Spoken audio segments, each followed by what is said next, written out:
Om Swastiastu. Di video ini saya akan menceritakan tentang sejarah kelahiran agama Buddha. Sebelum saya bercerita, izinkan saya untuk memperkenalkan diri. Perkenalkan, nama saya Ide Bagus Made Sedang Yoga, nomor absen 27, kelas 10 RPL 1. Sejarah lahirnya agama Buddha. Buddha menurut bahasa Sanskerta berarti mereka yang sadar atau mereka yang tidak tercerahkan. Mereka yang menjadi Buddha berarti telah menyadari 4 kebenaran mulia, yaitu penderitaan, asal mula penderitaan, lenyapnya penderitaan, dan jalan melenyapkan penderitaan.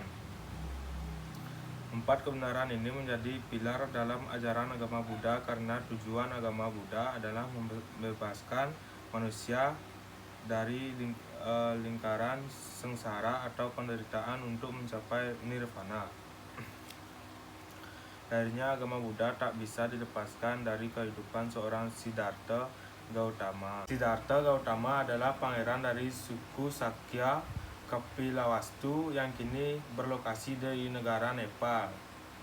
Siddhartha Gautama adalah anak dari Suddhodana dan Permaisuri Mahamaya.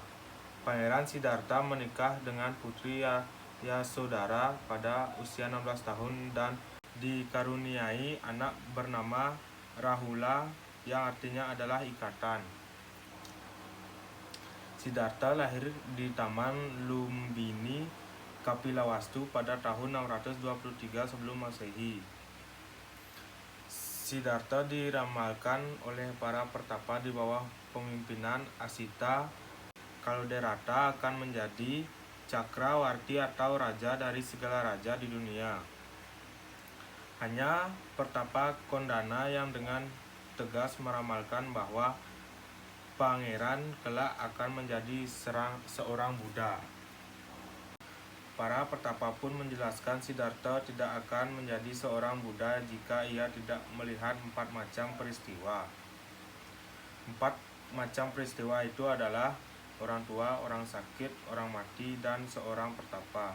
Karena ingin anaknya menjadi seorang raja, maka Raja Suddhodana menyeting lingkungan istana untuk tidak menampilkan 4 macam peristiwa tersebut. 28 tahun hidup bermewah-mewahan di istana. Akhirnya sang pangeran berasa jenuh dan ingin melihat dunia luar. Raja Suddhodana pun segera mengatur rakyatnya agar tidak menampilkan 4 macam peristiwa yang disebutkan oleh para pertapa. Pangeran Siddhartha pun keluar istana dan ditemani kusirnya Channa. Yang sang pangeran pun akhirnya melihat sosok orang tua yang luput dari penjagaan. Pangeran pun bertanya kepada Channa dan Channa pun menjawab, itu adalah orang tua di mana kita semua kelak menjadi tua. Dan pada momen berbeda ketika Pangeran Siddhartha keluar istana lagi, dia pun melihat orang sakit, kemudian melihat orang mati dan seorang pertapa. Sang pangeran pun mulai merenung. Isi di kepalanya dipenuhi oleh 4 peristiwa tersebut dan berusaha mencari jawaban dari berbagai penderitaan yang dialami manusia. Raja Suddhodana pun tak dapat meredam kegelisahan anaknya tersebut. Pada usia 29 tahun, akhirnya Pangeran Siddhartha memutuskan untuk meninggalkan kehidupan istana dan menjadi pertapa secara diam-diam. Menjelaskan spiritual sang pangeran pun dimulai dengan melepaskan atribut kerajaan dan menggantinya dengan pakaian pertapaan serta memotong rambutnya. Siddhartha pun berguru dengan guru-guru spiritual di India untuk menjadi seorang pertapa. 6 tahun lamanya Siddhartha melakukan pertapaan keras bersama 5 pertapa lainnya hingga tubuhnya sangat kurus, namun ia tidak mendapatkan jawabannya yang diinginkan. Ia pun berkelana ke selatan India. Pada akhirnya di bawah pohon Bodhi, hutan Gaya Indra, ia mencapai pencerahan tentang sebab akibat penderitaan dan cara-cara melepaskan penderitaan tersebut. Untuk membebaskan diri dari penderitaan, manusia harus membebaskan diri pelanggu nafsu. Sang Buddha mengajarkan ajarannya kepada 5 orang pertapa di Taman Nesa Isipatana, Benares, Indra.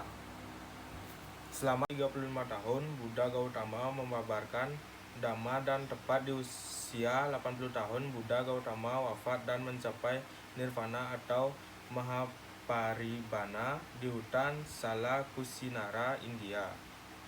Selepas paribana Buddha, ajaran Sang Buddha mulai ditulis.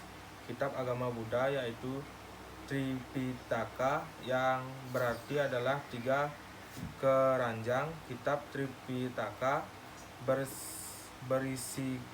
berisikan Vinaya Pitaka yang memuat tentang aturan hukum yang mengatur cara hidup para biku atau bikuni. Aliran agama Buddha muncul pada pertemuan agung kedua pada tahun 443 sebelum Masehi, atau 1 abad setelah Sang Buddha mencapai nirvana. Pertemuan agung yang diikuti 700 biku tersebut kemudian melahirkan 2 aliran Buddha, yaitu Hinayana dan Mahayana. Meskipun baru muncul pada abad 1 sebelum Masehi.